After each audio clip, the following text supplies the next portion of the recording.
किया है, एक जो नए कानून पास किए हैं, किसान तंग हुए हैं, तो फिर हम खालिस्तान की आवाज़ सुन रहे हैं।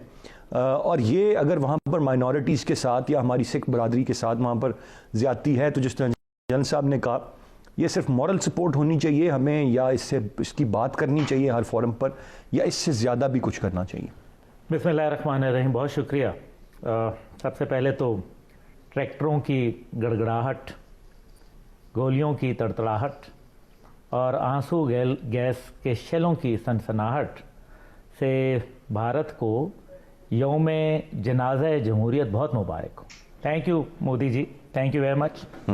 आपने याद होगा, ये वही लाल किला है जहां खड़े होके बलूचिस्तान के हवाले से नरेंद्र मोदी ने क्या खुराफात बकी थी। जी बिल्कुल। और आज उसी लाल किले के अंदर ये एक सिंबल होता है। ये ऐसा ही है कि जैसे पाकिस्तान की नेशनल असेंबली है, नेशनल असेंबली के ऊपर पाकिस्तान का झंडा है, लाल किला एक सिंबल है। वहाँ प्राइम मिनिस्टर जाके, प्रेसिडेंट जाके, बड़े बड़े लोग, लीडरान जो आते हैं गैर मुमालिक से मिलते हैं, ये एक सिंबल है और ये रियासत का सिंबल है। और वहाँ खड़े होके पाकिस्तान को ललकारा था और आज वहाँ हिंदुस्तान का परचम, तिरंगा जो है वो उतार दिया गया और खालिस्तान का परचम जो है वो लगा दिया गया। मेरे ख्याल में शर्म से डूब मरने का मुकाम है भारतीय रियासत को।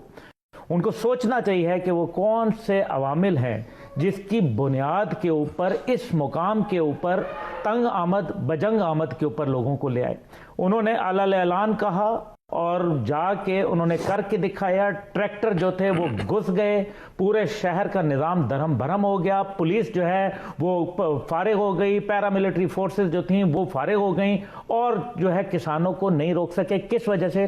क्योंकि पुरअमन एहतजाज है। देखिए, इसके अंदर 86% जो इंडिया का जो लैंड मास है उसके अंदर 5 एकड़ से कम जो अराजी है उसका होल्डिंग है वो किसानों के पास है जी। और तकरीबन इसमें तकरीबन 14 करोड़ ट्रक ड्राइवर जो है वो भी शामिल हो चुके हैं। 25 करोड़ से ज़्यादा लोग जो है इस टाइम पे ओवरऑल एहतजाज कर रहे हैं, जो कि अपने किसानों के राइट्स के लिए कर रहे हैं। ये वो राइट्स हैं जिसके ऊपर सुप्रीम कोर्ट बाकायदा बता चुका है। ये वो राइट्स हैं जिसके ऊपर बाकायदा 7 चीफ मिनिस्टर्स की जो है कमेटी बैठी और उसका नतीजा निकला और उसके बाद भारत की सरकार की हठधर्मी इस जगह पे पहुंच गई। भारत सरकार की हठधर्मी के हवाले से अभी जनरल साहब फरमा रहे थे, लेकिन मैं जरूर इसके अंदर ऐड करना चाहूंगा कि जब पाकिस्तान कुछ नहीं कर रहा था, अब भी कुछ नहीं कर रहा, हम तो सिर्फ तमाशा देख रहे हैं कि होता है शब और रोज तमाशा हमारे आगे। देखिए, मसला यह है कि तब हमारे ऊपर जो है जंग मुसल्लत की गई। क्या माजी में जंगें हम पे मुसल्लत की गई? खुफिया, कोवर्ट, ओवर्ट दोनों जंगें हम पे मुसल्लत की गई और आज भी। तो क्या हमारे कुछ ना करने से वो फिर ये अपना फैसला तब्दील कर लेंगे?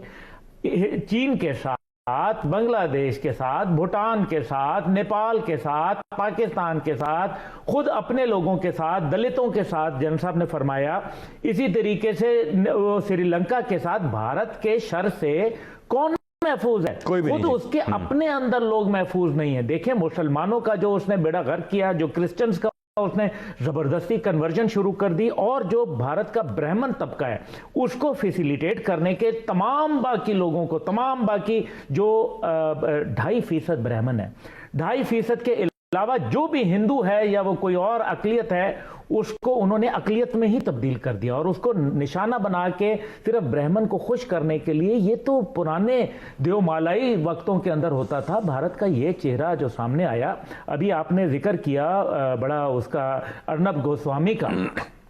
गोस्वामी के मामले में आप देख लें कि भारत की सरकार डिवाइडेड है। मैं आई कैन प्रूव यू। अब आप मुझे बताएं कि अगर वो सरकार का आदमी था, जैसे कि हम सबको पता है कि वो सरकार के लिए काम कर रहा था बिल्कुल, और वो बाकायदा एक पेड उनका जो है मुलाजिम था, चुना भी उन्होंने किस शख्स को? अच्छा, फिर उसके ऊपर मुकदमा कैसे हो गया? फिर उसको गिरफ्तार कैसे हुआ? घर से जब अपार्टमेंट से गिरफ्तार हुआ, उसके बाद सुप्रीम कोर्ट को बाकायदा गवर्नमेंट ने रिक्वेस्ट करके इंटरवीन करवाया और उसको छुड़वाया।